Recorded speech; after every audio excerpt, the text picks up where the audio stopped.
Hi, everyone. Thank you for joining us today on our ERP Journey, ERP Implementation and Optimization. I'm Lindy Antonelli and the moderator for today's presentation. I'm a partner at Armanino. Next slide. Thanks, Lindy. Before we get started, I'm just going to give a few Zoom tips for everyone attending. You should see a Zoom toolbar with icons for ask a question and raise your hand. Please use the ask a question feature to submit a question or comment. And if you need any assistance, click on the raise your hand button and I will connect with you to help. We encourage you to ask questions throughout this presentation and we will do our best to answer them all. If we didn't answer your question, we will follow up with you after the presentation. Also, after this webinar, you should receive a link to download the slide deck and recorded presentation. Great. Thanks, Sally. So yeah, I'm Lindy Antonelli, partner at Armanino, and I head up our business development for our cloud ERP solutions. I've been here 11 years and just love to help clients reach value and achieve their goals when moving to a new ERP. I will then pass it over to Nicole, Clint, and Brant to introduce themselves, our panelists today, and we're going to have a very lively discussion for you today on the journey. Thank you, Lindy. Yeah, I'm Nicole Ripley. I'm a director in consulting enablement, specifically within our program management office. And as you can see, I have 10 years experience, mainly in deep dive project management. It's one of my favorite topics, but I've been with Armanino for almost 5 years, kind of waiting for that anniversary to come up. And I'm out of Austin, Texas, and have been here since before we had an office. So I'm kind of glad that we've got that geo going. So I'll kick it over to Clint. Perfect. Thank you, Nicole. Hey, everybody. My name is Clint Whalen. I'm a manager here within our consultant enablement group. I lead the FP&A PMO, which is an incredible piece of the puzzle here at Armanino. Really looking forward to our presentation. Hi, everyone. My name is Brant Kaczarski. I'm excited to be here and kind of share some of my experiences. From my background, I was the chief accounting officer of Grubhub for 10 plus years. Joined the company when there was less than 50 people and a few million in revenue. Was lucky enough and fortunate enough to be part of the IPO in 2014 and have 7 years as a Section 16 officer.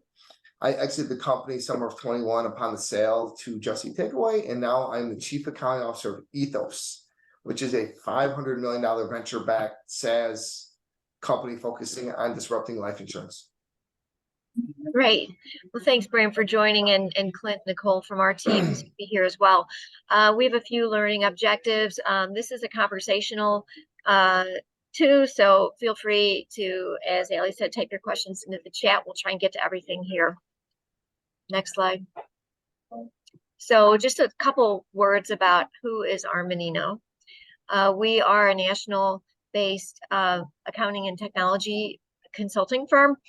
We have, we're the 18th largest CPA firm in the country, and we are scattered with between our offices, employees, and clients. We are all across the nation and all around North America.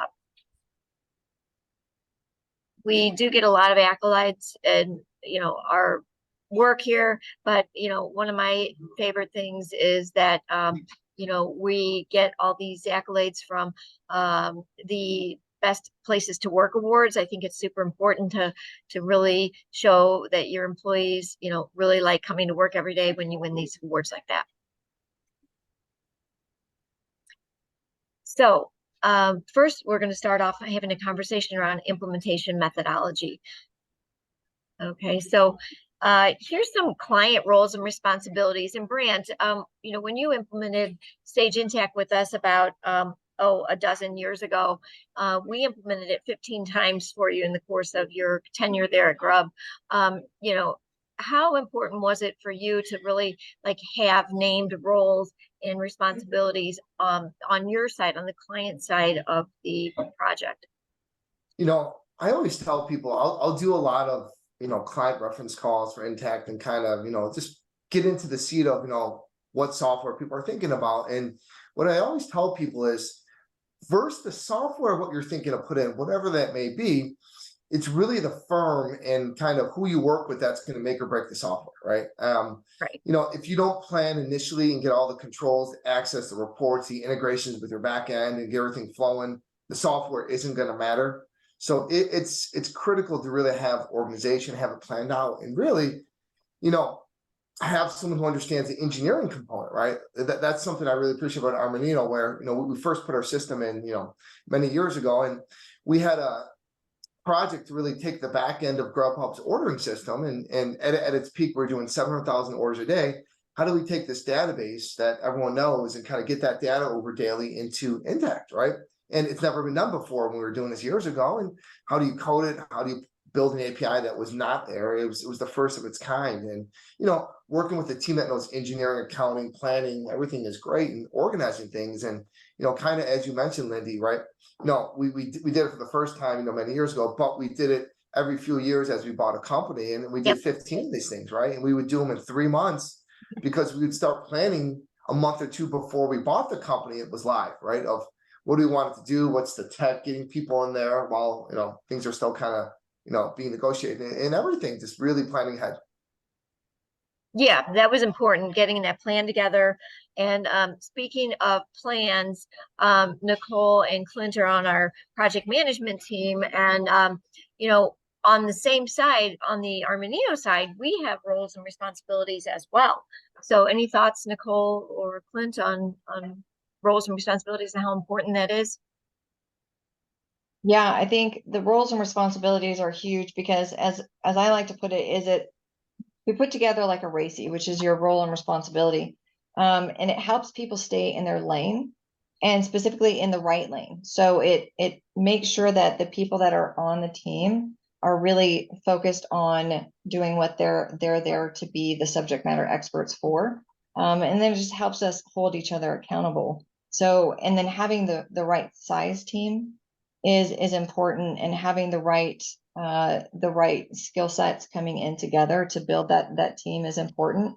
So you kind of want to have sometimes a mirror of what the client roles and responsibilities are with the Armanino team, and you want to make sure that we're not lopsided or over understaffed from a project perspective. Totally agree. Oops, sorry. I think a key thing here too is we want to be respectful for our clients, right? We know that you guys have a full-time job, and implementing an ERP is a full-time job. So establishing those roles and responsibilities up front early is really going to go such a long way, because we don't want to meet just to meet. We want to make sure that every time that we are in a meeting, we have goals and an agenda that we're establishing to build that strong foundation together.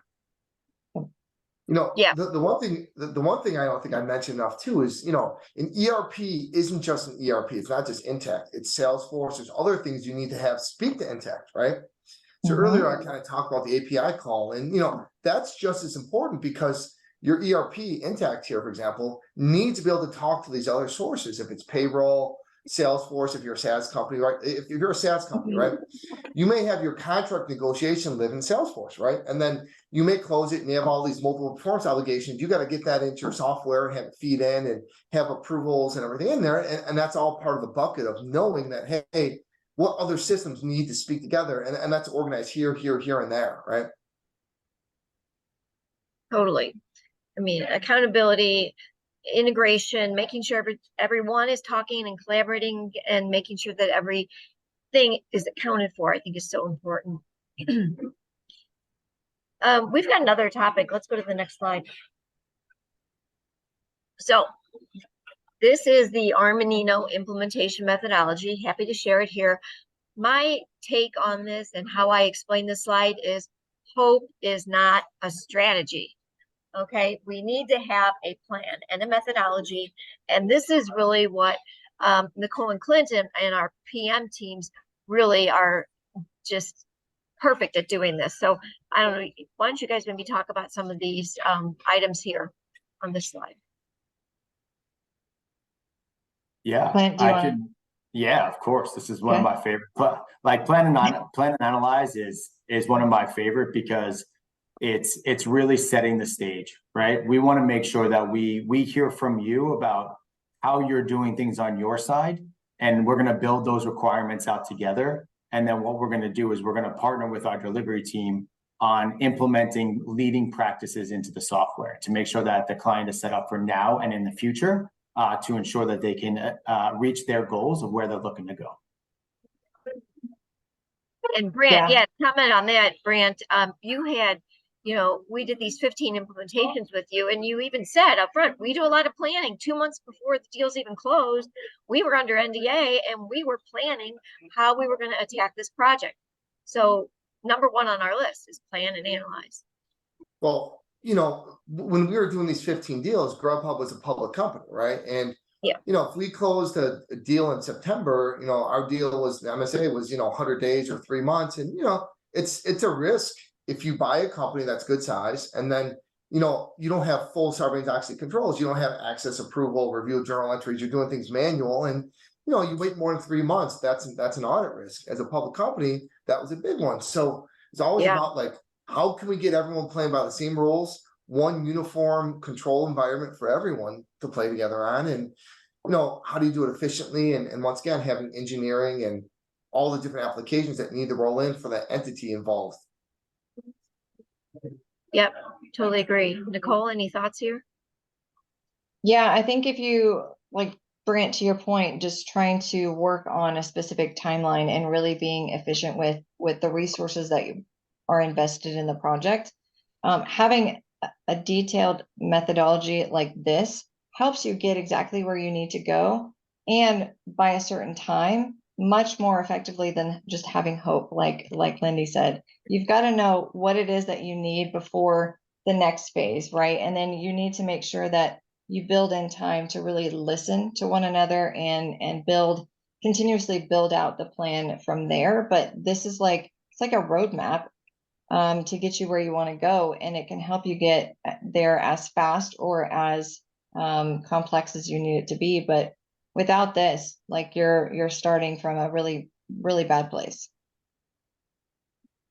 Yeah, I agree. And I know part of your jobs, Nicole and Clint, are, on the bottom roll, it says, sign off, sign off, sign off, sign off, sign off. I mean, that's important because Brant, for instance, you're the overall responsible for those projects when we were doing them, and we needed you to sign off on them. But in order for you to sign off, you had to feel real comfortable that we were there, that we did it. Well, Lindy, if things don't go smooth, and let's say we're to go live, something breaks and there's an error, right? As a public company, that's a big deal, right? I get in trouble, but I have to report to the audit committee, right? There's a ton of risk on my plate, right? Yeah. So these things are important, having confidence that things are done right, they're efficient, and just reducing risk so I can sleep better at night, right? Yeah.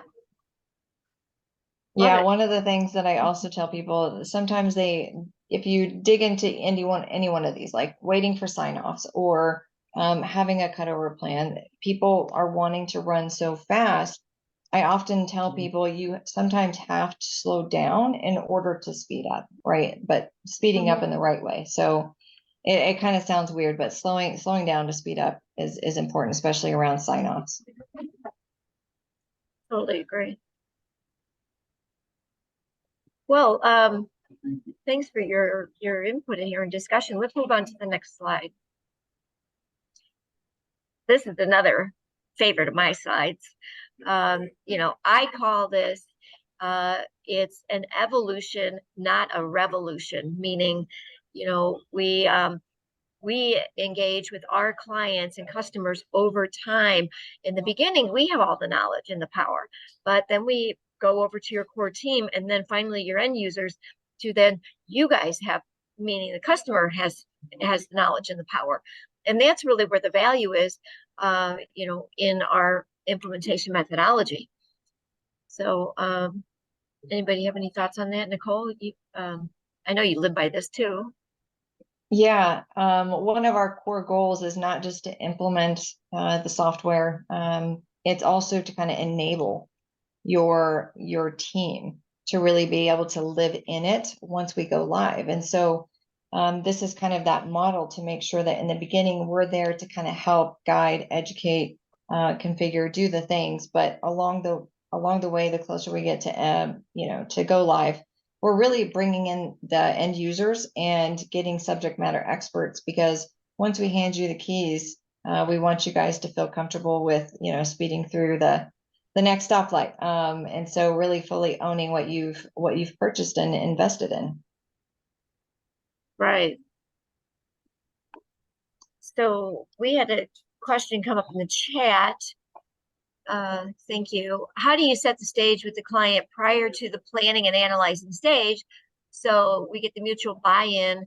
That really comes up front in the evaluation process, because in the very beginning, me and my team, we are the main ones that go out and meet. I remember going out and meeting with Brant and his team. We went out, we did some deeper dive discovery, we did discussions, we did a demo, and then we created a statement of work. And the statement of work was reviewed together in detail, and it has all these same philosophies and methodologies built into the statement of work. So that's how we really started. I start by building the rapport with the client and setting the stage with Brant to understand, Brant just told us he doesn't want to stay up at night. So that's my leading question to my head of my finance people. What keeps you up at night? Is it an error in Excel formula? Is it that the system is going to break? Is it that, I lose track, I'm a publicly traded company and I need to be able to sign off. I need these compliance issues to take care of. So when I find all those out, and then we build the project around our activities around that, then our project managers, such as Clint and Nicole, go and execute with the client. Yeah. Yeah, So and I'll add to, you're talking about mutual buy-in before the plan and analyze. And I think one of the other things that we do really well is for the client is to help you guys understand, number one, what is it going to take? Not just what kind of a lift is it for us, but also for you. Like, what is it that we need you to be prepared for, whether it's how many people are invested in the projects, decisions that you probably want to make beforehand, any process cleanup that you need beforehand, really kind of helping you understand what it's going to take. And that helps you get the buy-in, right? And then when we talk about, before we get into the project, when we talk about the timelines and things like that, we have honest conversations that says, okay, so to get to that, here's what we're going to need. And I think the mutual buy-in comes from having those real conversations of what it's going to take and the investment that you're going to be giving as a client. It just helps kind of bring clarity, I think, and transparency. yeah, it's just to piggyback off that real quick. So great question, Greg. So even before we kick off, we put together kind of a roadmap. It's called like a P&A roadmap, which is basically we take what Lindy was talking about of the SOW and kind of what the deliverables are for us to deliver on. And what we do is we kind of build that foundation, right? The foundation is the key. Can't build a house with the walls and the roof first, right? So kind of take the same thing with an implementation. So that P&A roadmap is based upon the deliverables that are inside the SOW. And then what we do before the project even kicks off is we provide you a detailed kind of list of those deliverables and what you need to collect on the client side to make sure that you guys come prepared with what you're looking to do. And then during our P&A sessions is when we kind of do that collaboration together to kind of how are we going to implement this and how are we going to bring the leading practices to what you're looking for your firm. Great. Yeah, I love all those comments. Let's move on. We've got a lot of other material to cover here. So project management. Okay, we got a polling question here. Nicole? Okay, so what is, in your experience or what you've heard about, what do you think the number one reason for project failure is? There's lack of planning, scheduling, resource alignment, and impactful communications. Is it lack of change management, training, and support? Or is it leadership vision and project goals not being aligned? Kind of curious to see what the mix of responses is. Yeah. So let's take a minute here and get everybody to vote.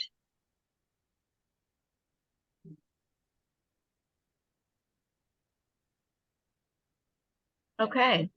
Nice. Wow. Well, 67% of you are right. Actually, technically all of you are. So I will say that every single one of these things is and can be a reason for project failure. But yes, lack of planning, scheduling, resource alignment, that it's one of the biggest reasons that people say projects have failed. So well done. Great. All right. So maybe Nicole and Clint, you could just spend a minute or two talking about how you get ready for projects and what are your real fundamentals? Like what is your role and goal, aspiration in your career in project management? Yeah, so from a project management perspective, I think my golden compass is to always ensure that what we're doing is outcome driven planning, right? And so that our delivery and performance measurements are set in place to really optimize project alignment to the business goals. And then just making sure that from a communication and accountability piece, those are some areas that are key from a skill set perspective to help reduce uncertainty within a project. There's obviously you have to be proactive, being decisive or helping project leaders be decisive, and being that person that helps inform your clients at critical points for better decision making. And so I think it's all of these things. It's being the one person who's accountable, like everybody's accountable to the projects and to themselves, but having the PM be accountable for the operational delivery of excellence is key. PMs, they just know we're responsible for scope, schedule, budget, which in a few slides you'll see is actually called the iron triangle. And then having a single face of delivery. If you think about how many people are on a team, at times there's teams that are 20 plus people involved. So if you think about the amount of individual unique communication channels that can happen, things can get really messy, things can get lost in translation really easily. And so PM, we're really there to be that single face of communication to make sure that we're really delivering as an efficient, highly functioning team. And then helping to prioritize. One of the things that PMs, it's one of the things my child hates the most because I bring it home, but prioritization of risks, issues, decisions, and the work that needs to happen is another core function. Those are the fundamentals that get us from start to finish. Yeah, that's great. I mean, there's a prioritization of risk. Well, that's how I start my conversations off with finance teams such as Brant and his team. And then we have to deliver on it. And guess what? There's no I in team. So, you know, it's a group effort, and it's client and it's us. And, you know, we need to know these things. So thanks, Nicole. Let's move on to the next slide. I'll have Clint talk a little bit about how he orchestrates success as a project manager. Yeah, thank you so much. So to kind of piggyback off Nicole's last slide is, as a project manager, you're kind of like a maestro. You're kind of that umbrella over everything. So the way that I look at kind of oversight, governance, communication, and risk management, like we kind of touched on, is pillars. I think it is 4 legs of a table, right? If we don't have all 4 legs of the table being balanced, something's going to be out of whack. So in terms of project status updates, making sure that the client is informed, right? The client doesn't have a crystal ball. They're not just going to know what's going on with inside a project. So making sure that we're vocal, communication is always on point, making sure that our scope, budget, and timeline, which that iron triangle is going to be incredible, which is coming up. But I know you guys are going to hear that a lot. So you've heard that on the first 2 slides. You're going to hear it again, but it's something that we live by. And what Lindy talked about is the risks, right? We want to be, as project managers, you want to be playing chess. You don't want to be thinking 1 step ahead. You want to be thinking 3, 4, 5 steps ahead and just envisioning and seeing potential speed bumps. But that also comes on the client as well. And that's why it's trust. We're in the same boat. And if we're all rowing in the same direction, it's going to be an incredible partnership. So just those are kind of the four pillars of and the legs of the table for being a maestro. Well, that's great. Here it is. Here it is. The iron triangle. The iron Let's just triangle. take a minute or so and talk about that. Yeah, so we've talked about project planning and the importance of that, coordinating and controlling activities to meet the project objectives. And then even when it comes to the estimating and coming up with what is the scope, what is that we're going to do, there's these three interdependent variables that come into play, and it's what actually PMs totally own. It's actually the yellow golden compass is the iron triangle. It's scope, which is what are you going to deliver? Like what are you going to be doing? And to what degree? You've got your scope, you've got your schedule, like how long do we have to do it? And then you have your budget. So your budget also, it's a cost thing too from a resource planning perspective, but scope, schedule, budget, they all have to be in balance. And it's actually your baseline when you can get your balance in place. And as we manage the project, we as PMs maintain that balance between scope, schedule, and budget. So the governance of all these variables is there to, number one, ensure that the overall integrity of the quality is maintained. But also, like, think about it like this. If you decide that you want to decrease your timeline, like you've got to speed up a little bit quicker, you've got to get something to go live sooner, it means that you're going to have to change one or two of the other variables. Like you're just going to have to, whether it's to add resources, which means you're going to have to add budget. It's not to say, no, you can't speed up. You can, we just have to adjust one of the other variables. The other one is if you want to increase scope, say you get through your plan and analyze phase and you're like, well, I need a few other things. That's additional scope. That's actually either going to take more time or it's going to take more cost. But either way, you have to have those conversations so that you maintain balance and set expectations correctly.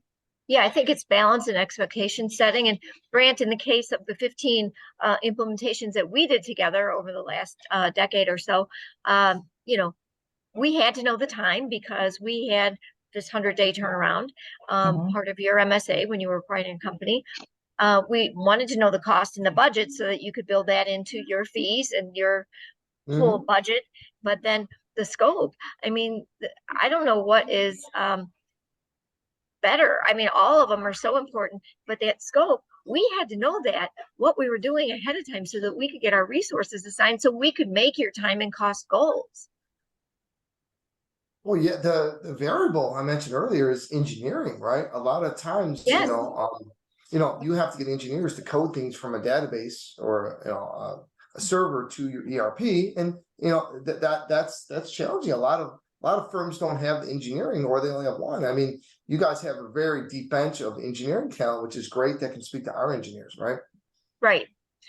Yeah, that's a whole other talk here, a talk track. So I know we're kind of getting to the bottom of the half an hour. This was a very lively discussion.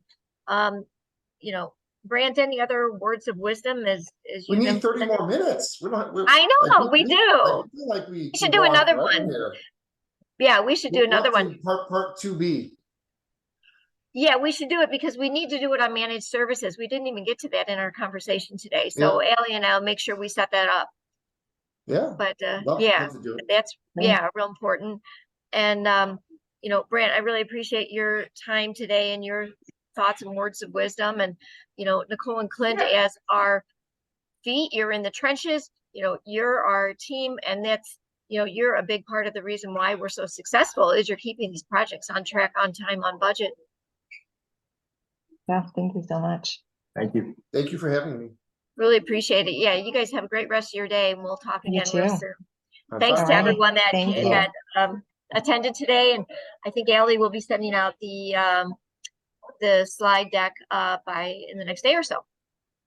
Thank you. So thanks again. Thank you. Take care. Bye. Bye.